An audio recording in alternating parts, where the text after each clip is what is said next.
So the first group we want to hear from then is community, which is Joy, Maya, and Sheeta. There you are. So here's a mic, and you're off to the races. Thanks. Yep. So we decided to talk in our time talking about community about what prevents us from embracing the kind of relationship between communities and journalists that we think is possible. And of all the things we wrote down, they seem to come under a couple of umbrellas. One is control. We're afraid of what people will contribute. We're afraid of whether we'll be able to modify it or moderate it. We're afraid it'll affect our credibility. We're afraid that if people have wonderful things to contribute, it decreases our value as journalists. And the other big umbrella is that we are unwilling to take a hard look at what it means to be a journalist and what it means to do journalism. It seems to be time to address some definitions and figure out what is non-negotiable. We focus a lot on what's non-negotiable, and to also think of what can be expanded. This looks different depending on where you're a journalist. Maybe we talked about events and how sometimes you have to cozy up to sources and give them effusive introductions if you're hosting an event for the Texas Tribune, and how does that affect your credibility as a journalist? We talked about sort of boosterism for communities, and we get caught up in words like cheerleader and advocate and supporter. But what are those things really saying, and what is the appropriate relationship between journalist and community? And then that led into a good conversation about ethics and just sort of expanded roles and what we are trying to protect and why we do what we do.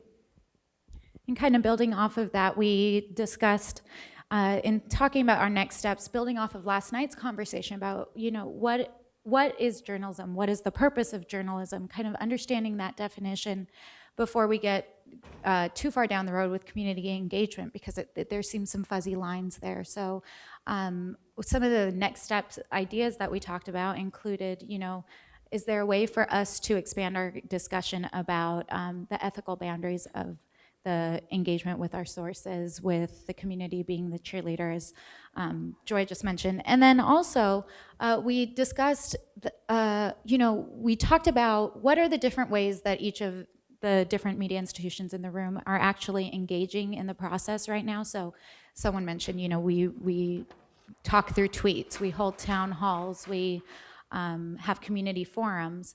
Well, why aren't we talking to each other about these things, these best practices that are actually working? And maybe talking about the failures, that what isn't working. So we discussed having a way to network with one another, since we're all across the US right now. So creating a best practices kind of repository. And luckily, Jake was in the room, who's the RJI fellow. I don't see him right now, but that's one of the steps that he'll be working on soon. So hopefully, no pressure there, but he'll have something to report in a year. Those are our kind of next steps for this, for community engagement. So next is technology, Dan Schultz and Graf Mowen. So the discussion in the technology group turned around a couple of different kinds of gaps. My sense was that there was not enough information shared among newspapers to help them develop any idea of what technology they ought to be using, either today or tomorrow. There was discussion about how RJI might be able to bring together the resources, collecting the case studies, and making it possible for that dialogue to be a great deal more than it is today.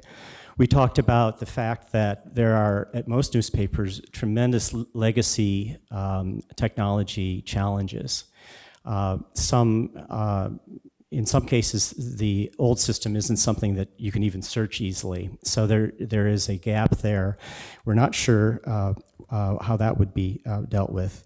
Technology leadership is also an issue, because we felt that there needed to be folks at the newspaper who were really looking forward, not just to this year, but much further along, and that they would need advice and possibly a cohort in the management area to help them chart that course.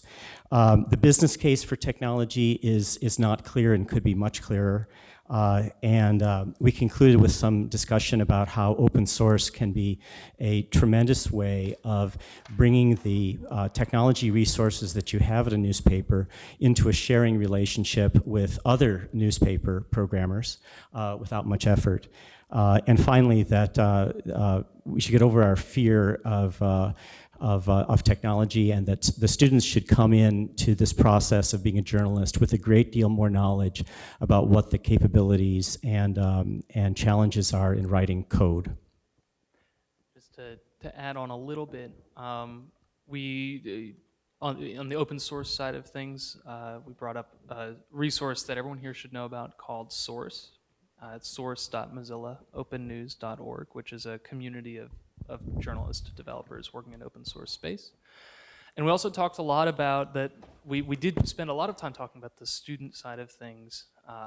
What kinds of skills should journalism students be coming into a newsroom with? And I think that the general consensus was that it wasn't about them knowing how to program so much as them knowing how to hack on things and knowing how to make things. The analogy is you don't need to be a chef to make an omelet. And so I think that wraps it all up. Great. Next group was the ethics purpose group with Mike Fancher and Chris Peck. Well, we had a lot more questions than we did answers, but maybe that's how it should be in ethics. I'm not sure, but I think the first thing we would say is to applaud RJI for having two fellows focusing on ethics in this cohort, in part because it should be an important part of the franchise for this organization. It's real easy to think that Poynter owns ethics and somehow they'll do that. And in fact, there's a new book out, The New Ethics of Journalism, editors Kelly McBride and Tom Rosenstiel, but Kelly's at Poynter, but I would also point out she's a Mizzou grad, so there's something to be said for that. They articulate the notion that the traditional values of journalism, of truth-telling, independence, and minimizing harm, and I personally would add their social responsibility because I think that's at the core of most modern ethics codes, are morphing into more truth-telling transparency as opposed to independence, transparency as a way of demonstrating who you are and how you do what you do, and then community as an overarching theme rather than social responsibility or minimizing harm. Community, as they would articulate it, being more of an end than a means, which fits very nicely with the community engagement piece. And it occurs to me that this is a pretty nice match for RJI's mission as well, because you've got the notion of journalism or the truth-telling, democracy, which is also the social responsibility community piece. And then I think the thing that the part of your franchise that might really fit here is the technology piece. So if, for example, truth-telling becomes much more important, how do we use technology and networks for more collaborative fact-checking, for example? That would be an interesting challenge. In terms of transparency, how do we use technology to foster the level, the depth of transparency that will likely be needed for journalism to set itself apart in the future? What are the ways? In fact, I think you could take all of the questions that we were wrestling with and not finding answers to about ethics, and take them to the young people who understand technology and say, speak to this.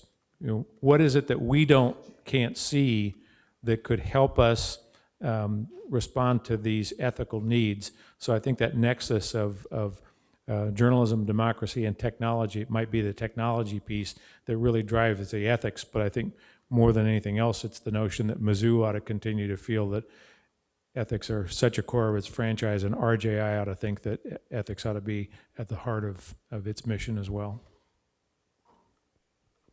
And just to pick up just on a couple of themes there, one of the thoughts that we talked about was when you start rethinking the ethics of journalism, that you have to now assume that much of the public will be a journalist for a day or journalist for a minute when they're posting on Facebook or tweeting, that there's a moment there where they are performing a journalistic function, but there is nothing now in our educational system that really helps those people who are journalists for a minute say to themselves, well, gee, I wonder when I'm doing this, I wonder what I ought to be thinking about in terms of verification or truthfulness and so forth. So the one thought we did come up with, again, that was an RJI potential idea would be to help imagine how you might have some sort of a publicly recognized seal of approval, like a diver. You know, when you go scuba diving, you got to take the class before you get the tank.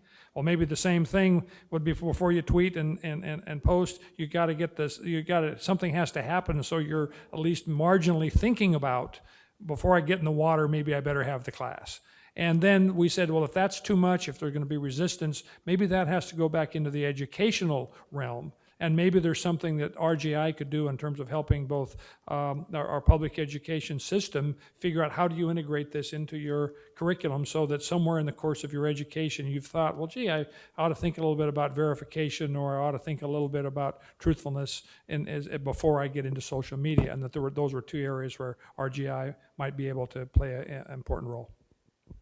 The last one is the First Amendment. So we came up with 3 overarching recommendations, and then some examples of concrete action steps within each one as proposals or pieces to consider.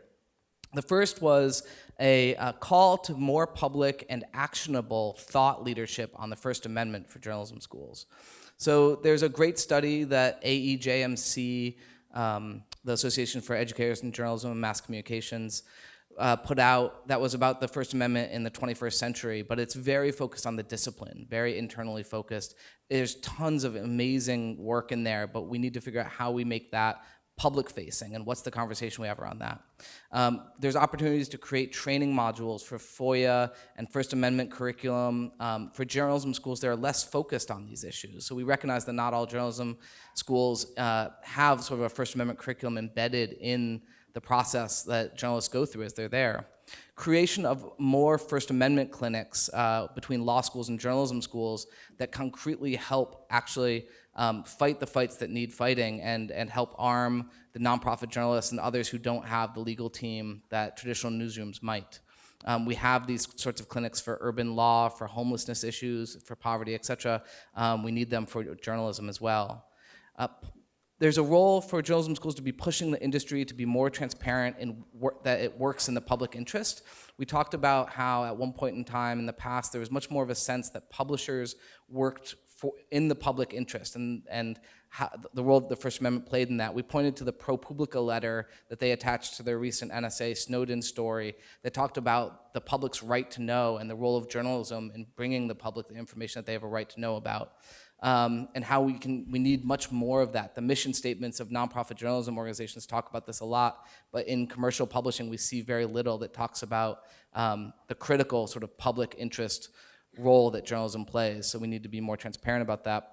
And then we really believe that the conversations that we're having here today, we need to have at other journalism school events about concrete actionable items that we can do in the First Amendment space.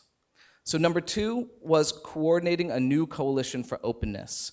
We believe that journalism schools, and RJI in particular, has a great opportunity to pull together the top journalism schools to coordinate responses to First Amendment and FOIA issues. We talked about how historically news organizations had a financial incentive as well as an ethical imperative to be stewards of the First Amendment. It used to be something that was just part of what news organizations did. Even if a First Amendment fight had nothing to do with one of their journalists, they were there fighting that fight. Increasingly, we need that stewardship of the First Amendment to come from journalism schools, and we believe that pulling together a coalition of the top journalism schools in the nation to take a more active role in that way on things like a letter from deans of journalism schools on press freedom issues related to either the NSA that mirrors what the Reporters Committee just did, or the AP DOJ fight earlier.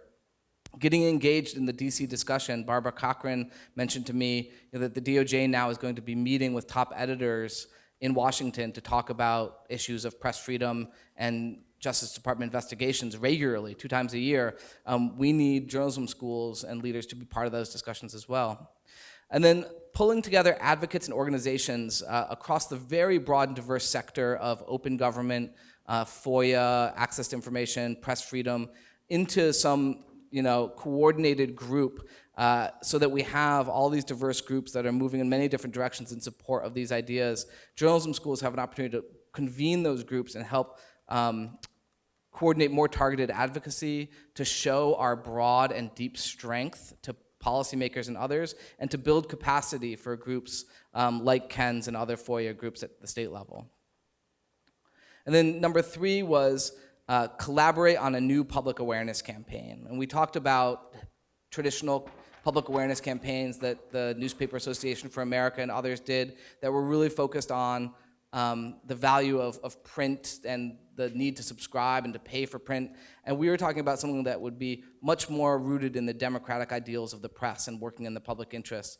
A public awareness campaign that would really raise awareness about the role of the First Amendment in our democracy today and how freedom of information and access to information is of value not just to journalists but to all people, and really telling those stories of people who are building businesses on open data, who are building, helping figure out what schools their kids are going to go to, all the ways in which open access to information is helping people. And then hosting events and forums. We talked about the American Library Association put together a discussion guide after Snowden's early revelations and sent it out to libraries across the nation and invited them to hold discussions and community forums on surveillance. There's no reason why we couldn't help coordinate a similar discussion guide for journalism schools to convene discussions in their communities about press freedom and the First Amendment.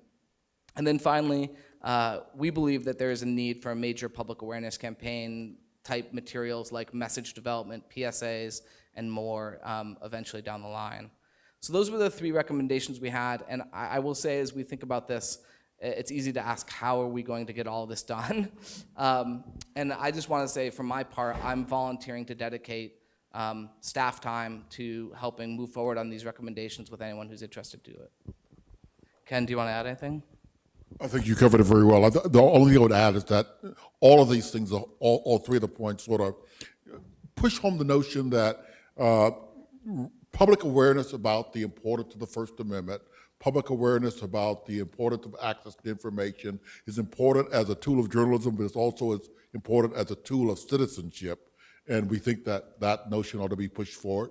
And in addition to that, the notion that journalism is a public trust that is important to citizenship in a self-governing society is very important. It really needs to survive whatever technologies, whatever business models exist for journalism in the future.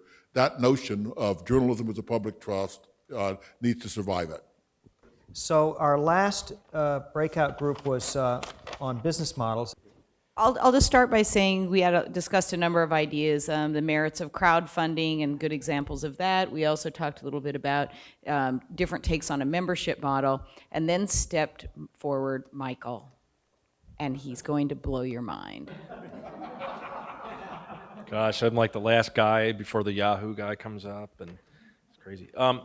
So they were talking about non-for-profits and crowdfunding, and I said I don't understand that language, so I don't know what a non-for-profit is, and people give you money and they don't expect anything, so it's incredible. But so one of the things that I think to the heart of the matter, to get a little bit serious, is one of the challenges in the world of journalism is making sure that you're getting value for your skills. And now with blogs and HuffPo and all of these types of things where a lot of the content is being, the cost or what people are willing to pay keeps coming down and down. Now it's just getting to the point where, and our discussion is, it's not sustainable anymore. So if we need to create a revenue model, what could we do to repurpose that? And one of the things that we discussed in our group was the fact that newsrooms and TV and radio and content producers are so much more efficient at creating good quality content. On the other hand, you've got a lot of corporations and retailers and folks that are creating their own communities. The eyeballs are being spent on Best Buy's website, or we talked a lot about Whole Foods. We talked a lot about REI. We talked a lot about the fact that the eyeballs for content aren't on the newspaper site, they're in these other communities, and the fact that good journalism could have a role in those groups. Those organizations are very, very much starved for content. They can't produce content fast enough. And so we talked about a promising solution of a possibility of repurposing newsroom organizations that can produce content at perhaps 1/5 of the cost that it would take a Whole Foods to produce themselves, or REI. So there may be another economic model. Not to say that we take the wall down between editorial and advertising, but there may be a role for RJI to play in creating a new business model to have better value and to really fill a need that's out there that's not being filled very economically efficient. So when Michael proposed this, it was a little more like, why don't, I'm going to paraphrase here, we have a need as advertisers for more content. Why don't journalists produce content for advertisers? So you all are going, oh my God, why would we even go there as journalists? That scares the hell out of us. So why would you do it? Well, one thing is I think Michael laid it out very well, is that advertisers' needs of news organizations are very different. They don't necessarily need us to reach the audience they're trying to reach. They have whole communities that have grown up around their brands, care very much about that. It's not just about product, about purpose. Many of these organizations have an ethic, have a principled approach, and there are people who are raving fans of their brands for those reasons. What they care about now is they want to know, what do the people who shop at Whole Foods care about? It's not just the product and how can we sell more of our product. They're like, this is our community. We want to meet our community's needs. What do they care about? What information are they interested in getting their hands on? And that's this need, not just for any old content, but for credible content that has the qualities of good journalism. It's impartial, it's fact-based, it's well-researched. It's actually there for Whole Foods and their community, and that is going to help them build a relationship with their customer base that they want. Why would journalists even think of getting into this business? Because this business already exists and people are making lots of money off of it, and they're doing it with the journalists that we've all laid off from our organization. So it's already happening, and actually the fact that it's happening outside of our industry is actually blurring the lines much more between what is propaganda and what is journalism in a way that we have very little control over. So one reason to do it is basically to have a little measure of control and bring a degree of transparency to the process that would serve our interests and also serve the advertisers' interests. The company's already doing this. One is Skyward out of Boston. They actually go find the writers, they match them up with the advertisers, they create the content. It's sponsored content. It often gets more clicks, more links, more traffic than the journalism that is surrounding it. So there's money there. I mean, that's the very basic reason why we should think of doing this. There's another company out of Canada called Axiom that, their whole thing is they actually have labeled it, Lisa told us about this, generative journalism, right? And the whole idea is that, again, it's this idea that it isn't about, can we create content that pleases Whole Foods? Is that that's a community of people and they care about things, and you could actually serve a content need there and that make. Model is actually a 360-degree view of the actual corporation. So they have to be totally out of it so that the company's employees and the customers are actually reporting out on their experience of the company. Right. And so, and the other thing is what Michael said, is the fact that journalists have that, or the news organization, they have that reputation. And, believe me, we had a lot of discussion about trust being, the currency of good journalism and transparency and community, and you do not want to jeopardize those just in the pursuit of money. So I think what's important, we also talked about, fear. I mean, I think, you just talked a lot about that, Joy, about why don't we do these things or explore them. Fear, the fear of losing our reputation or our credibility. So what could RJI do? We didn't discuss this, but I'm going to throw out a couple of ideas. The fact that you do have this risk-averse community, and this might just sort of turn everybody on their heads in a newsroom if a publisher or editor came in and said, hey, we're going to create this older content unit. Here's going to be their job. Or we're going to ask each of you to write an article for the Whole Foods community. You could create a sort of, not only a sort of a safe environment, but a very thoughtful environment for these kinds of business models to be tested. And they bring RJI brings a research component to it to really study about how do you do this in a thoughtful way where you are serving a need and the relationship with advertisers, serving an information need, keeping the credibility of the news organization intact. So RJI is actually the perfect organization to sort of put together the right news organization and folks like Michael who represent advertisers or those advertisers and create a new relationship between the news organization and the advertiser. And I'll stop there.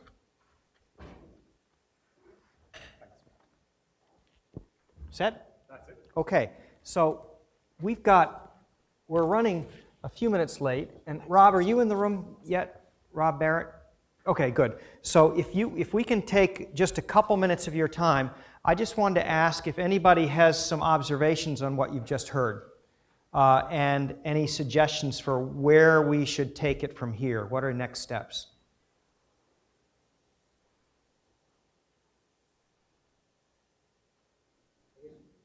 Arnie?